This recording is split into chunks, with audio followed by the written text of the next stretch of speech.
सुनेत्रा पवारच राष्ट्रवादीच्या राष्ट्रीय अध्यक्ष होणार असं वक्तव्य राष्ट्रवादीचे नेते प्रफुल्ल पटेल यांनी केलेलं आहे।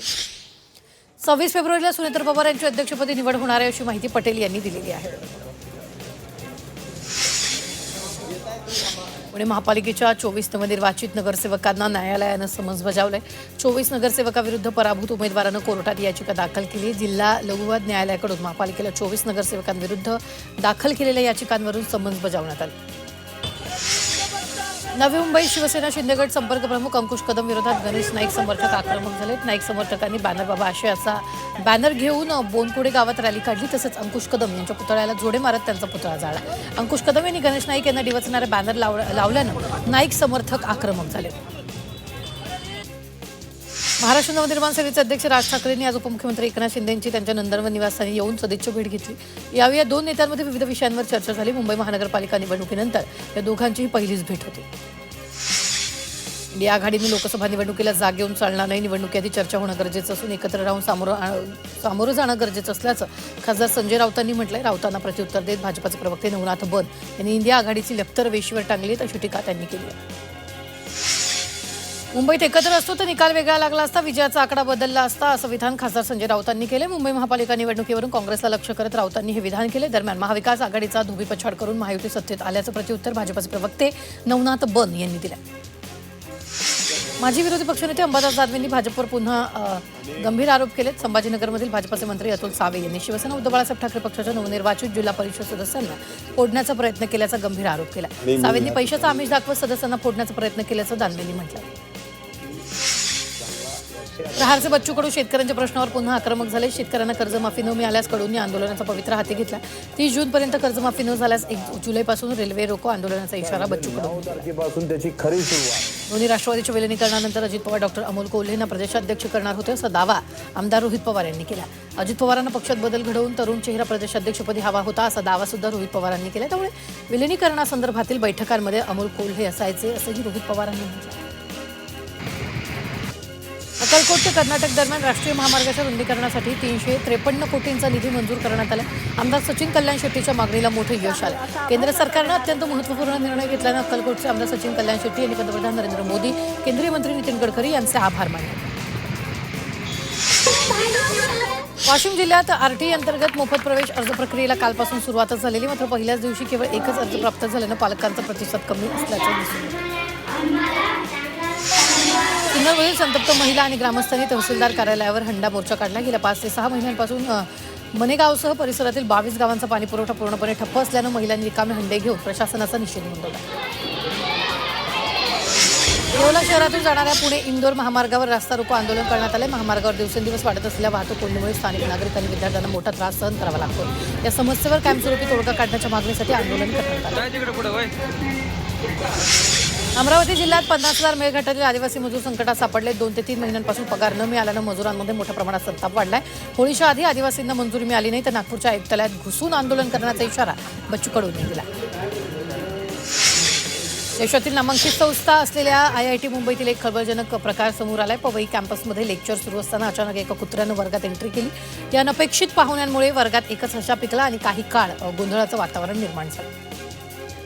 कुणाला काय बोलायचं का?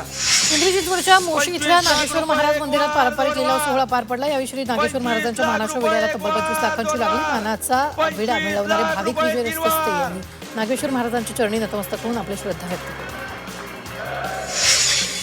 पिंपरी चिंचवडमध्ये पवनाथडी जत्रेचं आयोजन करण्यात आलं। महिला बचत गटांनी उत्पादित केलेल्या वस्तूंना व्यापक बाजारपेठ उपलब्ध करून देणं, महिलांमध्ये विक्री कौशल्याचा विकास करणं हा या जत्रेचा मुख्य उद्देश आहे। महाडचे ग्रामदैवत वीरेश्वर महाराजांच्या छबिना उत्सवाची आज मध्यरात्री सांगता होणार आहे। आज संध्याकाळी मंदिरात विविध देवी देवतांच्या पालख्या दाखल होणार असून धार्मिक विधी पार पडणार आहे। भंडारा कृषी विभागाकडून विविध कृषी योजनांचा आढावा कार्यक्रम पार पडला। आमदार नरेंद्र भोंडेकर यांच्या उपस्थितीत कार्यक्रमात नानाजी देशमुख कृषी संजीवनी प्रकल्पांतर्गत विविध योजनांची माहिती शेतकऱ्यांना दिली। यावेळी मोठ्या संख्येने शेतकरी उपस्थित होते। जळगावच्या गुढेमध्ये महाशिवरात्रीनिमित्त रमताबाबा यात्रा पार पडली। यात्रेत यंदा भव्य कुस्ती स्पर्धा आयोजित केली होती। कुस्त्यांची दंगल यात्रेचं विशेष आकर्षण ठरले। छत्रपती संभाजीनगरमध्ये शिवजयंतीनिमित्त शिवरायांच्या आरमारातील 25 प्रकारच्या झाडांच्या प्रकृतीचं प्रदर्शन भरवण्यात आलं। यामध्ये ब्रिटिश आणि पोर्तुगीज जहाजही आहेत आणि साताऱ्यातील कुमार गुरव या तरुणानं हे प्रदर्शन भरवलेलं आहे. चंद्रपूर शहरात 4 दिवसीय छत्रपती महोत्सव आयोजित करण्यात आला. या महोत्सवानिमित्त आज सकाळी छत्रपती मॅरेथॉन आयोजित करण्यात आली. त्या मॅरेथॉनमध्ये 800 खेळाडू आणि नागरिक सहभागी झाले होते. पंढरपूरमध्ये छत्रपती शिवाजी महाराज यांच्या जयंतीनिमित्त चंद्रभागेच्या वाळवंटात स्वच्छता मोहीम राबवण्यात आली. चंद्रभागेच्या पाण्यात टाकलेला कचरा, जुने कपडे, निर्माल्य बाहेर काढण्यात आलं. पंढरपूर नगरपालिकेचे उपनगराध्यक्ष, नगरसेवक तसंच माजी आमदार या स्वच्छता मोहिमेत सहभागी झाले.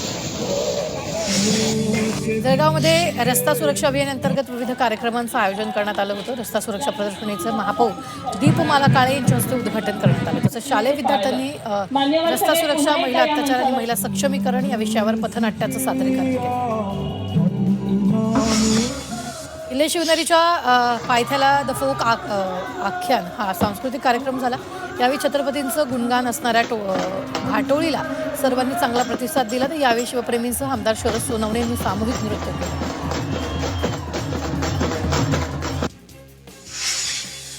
जम्मू काश्मीर संघानं रणजी करंडक स्पर्धेच्या अंतिम फेरीत धडक मारली. उपांत्य फेरीत जम्मू काश्मीरनं बंगालचा 6 गडी राखून धुव्वा उडवला.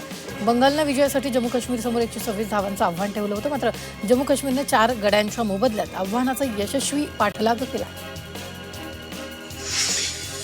दक्षिण आफ्रिकेने T20 विश्वचषक स्पर्धेत विजयी चौकार लगावला. साखळी गटातील अखेरच्या सामन्यात UAEचा 6 गडी राखून पराभव केला. UAEनं प्रथम फलंदाजी करताना 20 षटकात केवळ 122 धावांपर्यंत मजल मारली. मात्र दक्षिण आफ्रिकेच्या फलंदाजांनी 4 गड्यांच्या मोबदल्यात आव्हानाचा यशस्वी पाठलाग केला.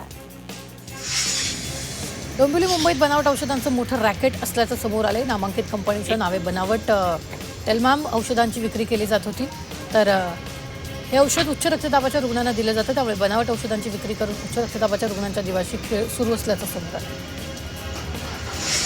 पुणे मुंबई महामार्गावर झालेल्या भीषण वाहतूक कोंडीनंतरही वाहन चालकांकडून टोल आकारण्यात आला. या प्रकरणी MSRDCने संबंधित ठेकेदाराला नोटीस बजावली. टोल वसुली केलेल्या वाहन चालकांना टोलची रक्कम परत करण्याचे आदेश दिले. वाशिमच्या वनोजा फाटा ते पूर या रस्त्याची दुरावस्था झाली. रस्त्याच्या अनेक ठिकाणी खड्डे पडले असून काही भाग खचलेला आहे. तसंच रस्ता अरुंद झाल्यामुळे वाहन चालकांना मोठ्या कसरतीनं प्रवास करावा लागतो. भिवंडीतील गटार बांधकामासाठी वाहतूक नियमांचं उल्लंघन करत रस्त्याचं खोदकाम केलं. हे रस्ते खोदकामामुळे धामणकर नाक्यावरून नारपोलीकडे जाणाऱ्यांना वाहन चालकांना त्रास होतोय. तसंच या ठिकाणी मोठी वाहतूक कोंडी सोडवताना पोलिसांची मोठ्या प्रमाणात दमछाक होते. डोंबिवलीच्या सागाव इथे एका सोसायटीच्या पार्किंगमध्ये अज्ञातानं गाड्यांना आग लावली. तर आगीत 5 जण जखमी झाले. यात एका महिलेची प्रकृती चिंताजनक आहे. महिलेची 2 मुलं देखील जखमी झाली आहेत. आगीत पार्किंगमधील 29 दुचाकी जळून खाक झाल्यात. तर मानपाडा पोलिसांनी CCTVच्या आधारे आरोपीला अटक केली. बीडीडी पुनर्विकास प्रकल्पासाठी तात्पुरत्या स्वरूपात उभारलेल्या गोदामात 20 लाखांचं साहित्य चोरीला गेले. गोदामातील सुमारे 6000 मीटर लांबीची तांब्याची केबल चोरी केली आहे. तर या प्रकरणी कंपनीने दिलेल्या तक्रारी आधारे पोलिसांनी गुन्हा दाखल केला. लातूरच्या पुरणमल लाहोटी शासकीय अभियांत्रिकी संस्थेतील 4 विद्यार्थ्यांवर झालेल्या चाकू हल्ल्याप्रकरणी 4घांना अटक केली. या घटनेत एकाचा मृत्यू तर 3 गंभीर जखमी झाले. दुचाकीचं मीटर फोडल्याच्या किरकोळ कारणावरून खून करण्यात आला. यवतमाळच्या शिबला इथं अनैतिक संबंध असल्याच्या संशयातून एकाची हत्या करण्यात आली. तरुण घरी पूजा करत असताना आरोपीनं त्याच्यावर हल्ला केला. यावेळी त्याची पत्नी वाचवण्यासाठी आल्यानं तिच्यावरही आरोपीनं हल्ला केला. भिवंडीच्या सब जेलमधून अट्टल गुन्हेगारानं पोलिसांच्या हातावर तुरी देऊन फरार तो झालेला आहे. रवींद्र भोसले असं फरार झालेल्या आरोपीचं नाव आहे. आरोपीवर अनेक गंभीर स्वरूपाचे गुन्हे दाखल आहेत. सध्या पोलिसांकडून फरार आरोपीचा शोध सुरू आहे. बीडमध्ये एका चोरट्यानं चक्क 3 बोकड लंपास केली आहेत. बाजारात बोकड विक्रीसाठी नेत असताना 3 बोकडं कमी असल्याचं खालिद मिर्झाने CCTVची तपासणी केली. यावेळी बोकड चोरीची घटना समोर आली आहे. वाशिम जिल्ह्यातील 12वीच्या परीक्षा केंद्रावर सामूहिक कॉपी झालेली होती. या प्रकरणी शिक्षण विभागानं कडक कारवाई करत परीक्षा केंद्रावरील 26 शिक्षकांना निलंबित केलेलं आहे. परीक्षा केंद्रावर गैरप्रकार होऊ नयेत यासाठी शिक्षण विभागाकडून कडक उपाययोजना केल्या जात आहेत. पुणे शहरातील बुधवारपेठ परिसरात पोलिसांनी रात्री विशेष सर्च मोहीम राबवत मोठी कारवाई केली. या मोहिमेदरम्यान 11 बांगलादेशी महिलांना ताब्यात घेण्यात आलं अशी माहिती पोलिसांकडून देण्यात आली. तपासादरम्यान त्यांच्याकडे आवश्यक कागदपत्र नसल्याचंही प्राथमिक चौकशीत समोर आलं. छत्रपती संभाजीनगरमध्ये शिवजयंतीच्या पार्श्वभूमीवर पोलिसांच्या नाकेबंदी दरम्यान अवघ्या 4 तासात 247 बुलेटची तपासणी करण्यात आली. त्यापैकी 141 बुलेटसारांवर दंडात्मक कारवाई करण्यात आली आणि या कारवाईत एकूण 1,43,000चा दंड ठोठावला. भंडारा जिल्हा सत्र न्यायालयानं बाळविक्री प्रकरणातील मुख्य आरोपीचा अटकपूर्व जामीन अर्ज फेटाळून लावला. दोन्ही बाजूचा युक्तिवाद ऐकल्यानंतर न्यायालयानं हा निर्णय दिला. दरम्यान आरोपी सध्या भंडाऱ्यातील एका खासगी रुग्णालयात उपचार घेत असून वैद्यकीय सुट्टी मिळताच त्याला अटक केली जाणार. कल्याण रेतीबंदर परिसरात तहसीलदारांच्या पथकानं कारवाई मोहीम राबवली. या कारवाईत 4 अवैध रेती हौद जमीनदोस्त करण्यात आले, तर मोठागाव ठाकोर्ली रेतीबंदर परिसरात 18 अवैध रेती साठे उद्ध्वस्त केले. या प्रकरणी गुन्हा दाखल करण्यात आलेला आहे. धाराशिव जिल्ह्यात अफूच्या शेतीचं पेव फुटलंय. जिल्ह्यात आठवडाभरात 6 ते 7 ठिकाणी अफूच्या शेतीवर कारवाई करण्यात आलेली आहे. छत्रपती संभाजीनगरच्या अंमली पदार्थ विरोधी पथकाने ही कारवाई केली. या कारवाईत अफूची 83 किलो झाडं जप्त करण्यात आली असून त्याची बाजारातली किंमत 12 लाखांहून अधिक आहे. मुंबई महापालिकेत तब्बल 57,000 पदं रिक्त आहेत आणि राज्यात नव्या पद्धतीने लवकरच नोकर भरती प्रक्रिया राबवण्यात येणार आहे. मुख्यमंत्री देवेंद्र फडणवीसांनी 70,000 पदांची भरती केली जाणार असल्याची घोषणा केली. त्यामुळे महापालिकेतील रिक्त पदंही भरावीत अशी मागणी होते. पुण्यातील पॉलिसी रिसर्च ऑर्गनायझेशन या संस्थेनं राज्यातील 29 महापालिकांच्या ई गव्हर्नन्स कामगिरीचं मूल्यांकन केले. यामध्ये नवी मुंबई महापालिकेला राज्यातील पहिल्या क्रमांकाचं मानांकन मिळालं. पालिकेने केलेल्या डिजिटल सुधारणांमुळे नवी मुंबई पालिकेच्या शिरपेचात आणखी एक मानाचा तुरा रोवला गेला. महाराष्ट्र सरकारच्या माझी वसुंधरा अभियानात पिंपरी चिंचवड महापालिकेनं प्रथम क्रमांक मिळवलेला आहे. महापालिकेनं पर्यावरण संरक्षण, हरित उपक्रम, कचरा व्यवस्थापन, जलसंवर्धन, ऊर्जा बचत आणि जनजागृती यामध्ये प्रभावी कामगिरी करत प्रथम क्रमांक मिळवलेला आहे. राज्य शासनाच्या माझी वसुंधरा अभियानांतर्गत घेतलेल्या स्पर्धेत अहिल्यानगर महानगरपालिकेला 3रा क्रमांक मिळालेला आहे. तसंच स्वच्छ भारत अभियानांतर्गत कचरामुक्त शहराला स्टार मानांकन मिळालेलं आहे. माझी वसुंधरा अभियानात येवला शहराला राज्यात 6वा क्रमांक मिळाला आहे. पर्यावरण संवर्धन, हरित उपक्रम, जलसंधारण, स्वच्छता आणि विकासाच्या विविध निकषांवर उत्कृष्ट कामगिरी केल्याबद्दल नगर परिषदेला 75 लाखाचं बक्षीस जाहीर झालं. कोल्हापूर पोलीस दलातील 88 जागांसाठी भरती प्रक्रिया सुरू आहे. एकूण 700 उमेदवारांनी या भरती प्रक्रियेत सहभाग नोंदवला. यातील 698 उमेदवारांनी छाती उंची आणि कागदपत्राची पडताळणी करून 1600 मीटर धावणं, 100 मीटर धावणं यासह गोळाफेक चाचणी केली. बलात्कार पीडित अल्पवयीन मुलीला 31 आठवड्यांची गर्भधारणा वैद्यकीयदृष्ट्या समाप्त करण्यास उच्च न्यायालयानं परवानगी दिली. कोणतेही न्यायालय अल्पवयीन मुलीला अनैच्छिक गर्भधारण पूर्ण करण्यास भाग पाडू शकत नसल्याचं उच्च न्यायालयानं म्हटलं आहे. मुंबई उच्च न्यायालयात तपोवन वृक्षतोडीच्या विरोधात ॲडव्होकेट नितीन पंडित यांनी टाकलेल्या याचिकेवर काल सुनावणी झाली. प्रतिज्ञापत्र सादर न केल्यामुळे कोर्टानं महानगरपालिकेवर ताशेरे ओढले. त्यामुळे आता वृक्षतोडीच्या बाबतीत 24 फेब्रुवारीला सुनावणी पार पडणार आहे. टिटवाळा परिसरात भीषण अपघात झाला. विरुद्ध दिशेनं भरधाव वेगानं येणाऱ्या कंटेनरनं तब्बल 10 ते 15 वाहनांना जोरदार धडक दिली. यामध्ये वाहनांचं मोठं नुकसान झालं असून सुदैवानं कोणतीही जीवितहानी झाली नाही.